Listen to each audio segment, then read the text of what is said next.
प्रणाम दोस्तों। आइए देखते हैं जो आपके बीएड इसमें एंट्रेंस आपके आगे एग्ज़ाम लगा पड़ा है जून वाले सेशन में। ठीक, उसको ध्यान में रख के हम कुछ क्वेश्चनों पे चर्चा करेंगे जो कि प्रमुख रूप से क्वेश्चन आएंगे ही आएंगे, इतना तो है। देखिएगा इस टॉपिक से जरूर क्वेश्चन आएंगे। ठीक है, तो समस्या इस बात की है, जो बीएड का जो सिलेबस है ना, उसमें जो सिलेबस है इसमें 2 पालियों में इसका प्रश्न पत्र होता है। यूपी का बीएड जो है 2 पालियों में इसका प्रश्न पत्र होता है। पहला जो आपका होता है 100 जो प्रश्न पत्र आपके आएंगे वो आपके पहले पाली में और दूसरे पाली में 100 आएंगे। ठीक है, तो उसमें से केवल आपको 50 आपको हिंदी मिलेगी। ठीक है, जो कला वर्ग के हैं उनको 50 आपको क्या मिलेगी, हिंदी मिलेगी। उनसे मैं कुछ चर्चा करना चाहता हूँ उसके सिलेबस के बारे में। ठीक है, सिलेबस क्या है और कुछ क्वेश्चनों के बारे में भी मैं बताऊंगा। तो आपके यहाँ जो सिलेबस लगा है लगभग आपकी हिंदी में यहाँ पे 23 चैप्टर लगी हैं। ठीक है, कितने 23 चैप्टर लगे हैं बीएड एंट्रेंस में, और वहां से आपके 50 क्वेश्चन आते हैं। कितने, हिंदी के 50 क्वेश्चन आते हैं, और 50 क्वेश्चन में कम से कम दोस्तों आप पढ़ के जाइए, कम से कम वहां से आप कि 45 से एबव प्लस ही करके आए, 45 से प्लस करके ही क्वेश्चन आए। ठीक है, देखिए क्वेश्चन आता है कहाँ से। सबसे पहली बात ये आपको देखना होगा कि प्रश्न पत्र में क्वेश्चन कहाँ से आता है। प्रश्न पत्र में जो क्वेश्चन आता है तो पहला आपका आता है भैया उपभाषा से क्वेश्चन आता है। किससे, उपभाषा से। ठीक है, उपभाषा और बोली से, जो कि मैं चैप्टर पढ़ा चुका हूं भाषा और बोली का। यहां से आपके 2 प्रश्न निश्चित बनेंगे। ठीक, तो उपभाषा और बोली से अच्छा एक बात समझिएगा, जो भाषा और बोली जो चैप्टर है ना, इसके लिए हमारे यूट्यूब जितने भी क्लासेस हैं हमारे पढ़े हैं वो सब हो चुका है। ठीक है, उस पर आप देख सकते हैं इस चीज को। ठीक, और ज्यादा से ज्यादा अपने दोस्तों में शेयर भी करिएगा। क्यों, क्योंकि आप समझते हैं ना, जो आपका है माकान सर जीएस क्लासेस जो आपका चैनल है उसको आप ज़्यादा से ज़्यादा शेयर करेंगे तो आपके दोस्त भी उसमें सहयोग करेंगे। ठीक है, बीएड एंट्रेंस एग्जाम में वो भी तो कुछ ना कुछ टिप्स देंगे ही, आप भी कुछ उनका भी भला हो जाएगा अगर शेयर करते हैं तो। लेकिन देखिएगा जो आपके में अगर क्वेश्चनों की बात करूँ, अगर इसमें अगर क्वेश्चन की बात करूँ तो सबसे जो पहला जो चैप्टर है वो भाषा और बोली से, ये 2 क्वेश्चन यहाँ निश्चित ही रहता है। एक बात ध्यान दीजिएगा, 2 क्वेश्चन भाषा और बोली से हो गए। ठीक है, अभी मैं चर्चा कर दूंगा भाषा और बोली का क्वेश्चन। तो दूसरा जो बनता है तो पहला हो गया भाषा और बोली, दूसरा आपका वर्णमाला से क्वेश्चन बनेगा। कहां से, वर्णमाला से। वर्णमाला में आपके 52 वर्ण हैं, और 52 वर्ण में आज का जो चला है टॉपिक ना उसको भी देखिएगा। ठीक है, हमारे चैनल पे उसको भी देखेंगे तो वहां पे आपका उच्चारण स्थान से, कहां से, तो उच्चारण स्थान से क्वेश्चन बनता है। अब जो भैया 10 लाइन की कविता आलोक सर की हिंदी क्लास से याद किया होगा वो तो मार देगा उच्चारण स्थान का क्वेश्चन। ठीक है, और उच्चारण स्थान से यहाँ से लगभग आपके 2 से 3 प्रश्न बनेंगे। कितने क्वेश्चन बनेंगे, 2 से 3 प्रश्न इसका बनेंगे वर्णमाला का।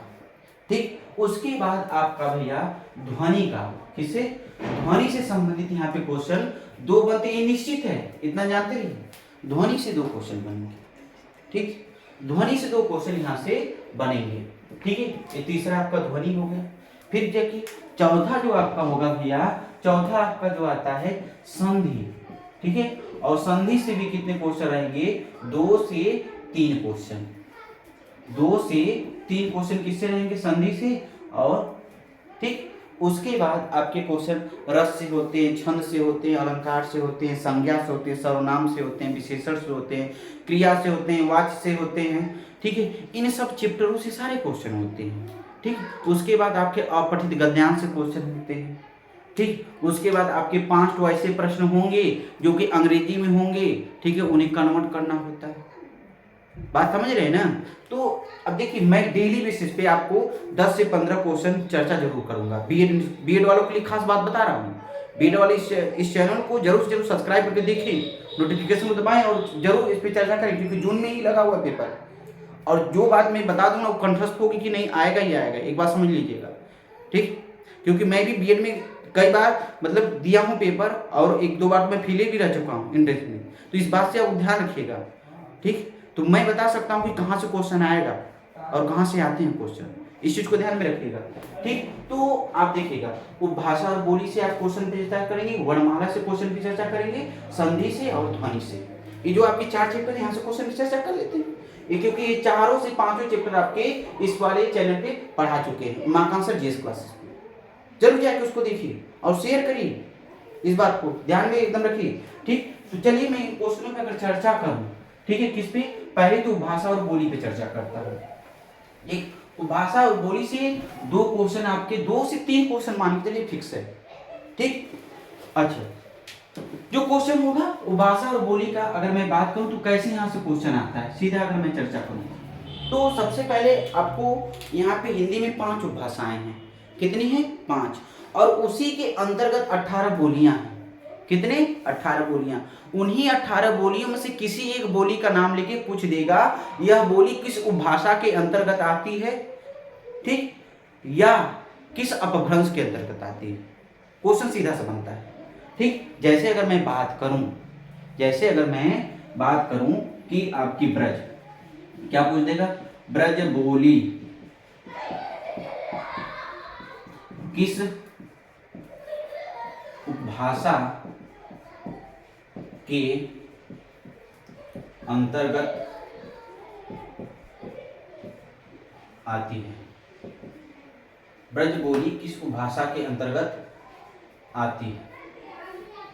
ठीक है, अब एक बात ध्यान दीजिएगा, ऑप्शन ए आपको दे दिया पूर्वी हिंदी। तो ये भाषा और बोली पे जो क्वेश्चन है इसके अगर मैं चर्चा करूं, पहले ही क्वेश्चन आपसे पूछ देगा कि ब्रज बोली किस भाषा के अंतर्गत आती है। अब भाई ये ब्रज है, जब आपको पता होगा, जब हमारी क्लास देखे होंगे तभी तो पता होगा कि किसके अंतर्गत आती है। हमारी क्लासवा नहीं देखे तो कैसे पता होगा? तो इसका मतलब है कि आप यूट्यूब पे जाइए और हमारा क्लास सर्च करिए, उमाकांत सर जीएस क्लासेस पे जाइए, पूरे क्लास को देखिए, ठीक है, और जितना इसमें मेहनत कर लेंगे ना वही आपकी परीक्षा में फल का परिणाम देगा। एक बात समझिएगा। तो ब्रज बोली किस भाषा के अंतर्गत आती है? तो वहां पे हमने बताया है कि जो भाषा है आपके पश्चिमी भाषा, कौन सी? न पूर्वी होगा, न पहाड़ी होगा, न नॉर्थ होगा क्या? पश्चिमी हिंदी भाषा के अंतर्गत आती है। तो ऑप्शन नंबर बी हो जाएगा। उसी तरह आपसे पूछ देगा बघेली किस अपभ्रंश के अंतर्गत आती है? बघेली अपभ्रंश पूछ दिया। अब मतलब कि पापा का नाम ना पूछ के दादा का नाम पूछ देगा, ठीक है। अब दादा का नाम जब पूछ दिया इसका मतलब अपभ्रंश बघेली। अब देखिए कि अवधी, बघेली और छत्तीसगढ़ी, ये 3 ठो बोली हैं और तीनों पूर्वी के अंतर्गत आती है। तीनों किसके अंतर्गत आती हैं? पूर्वी के अंतर्गत। और पूर्वी किसका हिस्सा है भैया? तो अर्धमागधी का। किसका है? तो अर्धमागधी का। किसका है? तो अर्धमागधी का। इसलिए ऑप्शन कौन सा हो गया आपका? बी हो गया, ठीक है। अच्छा, अब उसके बाद पहाड़ी हिंदी उपभाषा के अंतर्गत कितनी बोलियां आती हैं? पहाड़ी हिंदी भाषा के अंदर कितनी बोली जाती है? तो पहाड़ी के अंतर्गत 3 आती हैं। पहाड़ी भाषा है और उसके अंतर्गत 3 आती हैं। तो ये 3 मैंने आपको वहां पे बताया, तो 3 यहाँ पे आंसर हो जाए। इसी तरह के क्वेश्चन बनते हैं, वो भाषा से ऐसे बन जाएंगे, ठीक। उसी तरह आपके व्याकरण से बन जाएंगे। जो वर्णमाला है, वर्णमाला से सीधा से क्वेश्चन बनेगा कि क वर्ण का उच्चारण स्थान बताइए, ख वर्ण का उच्चारण स्थान बताइए, ठीक। फिर उसके बाद आपका संधि से बन जाता है, ठीक है। तो अभी ये देखिए जो आपकी भाषाएं हैं, तो भाषा और बोली की जरूर पढ़िएगा। भाषाएं 5 हैं, 5 को याद करेंगे। पहली भाषा आपकी क्या है भैया?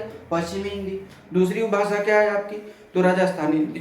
तीसरी भाषा क्या है? तो आपकी पहाड़ी हिंदी। चौथी क्या है आपकी? तो भैया देखिए जो आपकी 5 भाषाएं याद करिएगा। तीसरी आपकी पहाड़ी हिंदी हो गई और चौथी आपकी जो भाषा होती है वो आपकी हो जाएगी भैया पूर्वी हिंदी और 5वीं आपकी हो जाती है बिहारी हिंदी। ये 5 भाषा उन्हीं के अंतर्गत जो 18 बोलियां आती हैं उनको देख लीजिए क्लास, ठीक है, और उनसे इसी तरह प्रश्न हूबहू बन जाते हैं। बात समझ रहे हैं ना, ठीक है। उसके बाद उसी तरह वर्णमाला का देख लीजिए क्लास, ध्वनि का एक उसी में पढ़ा है, ध्वनि की क्लास देख लीजिए। उसी के बाद आप देख लीजिएगा संधि, हम बहुत जल्द ही कल ही लाने वाले हैं संधि। संधि से भी क्वेश्चन आता है, बिल्कुल एकदम निश्चित होकर देखिए। आपके 20 या 30 प्रश्न ऐसे ही सही हो जाएंगे केवल मेरी क्लास देखने से। बात समझ रहे हैं ना। तो चलिए आज के लिए धन्यवाद, फिर आगे हम मिलेंगे आपसे कल।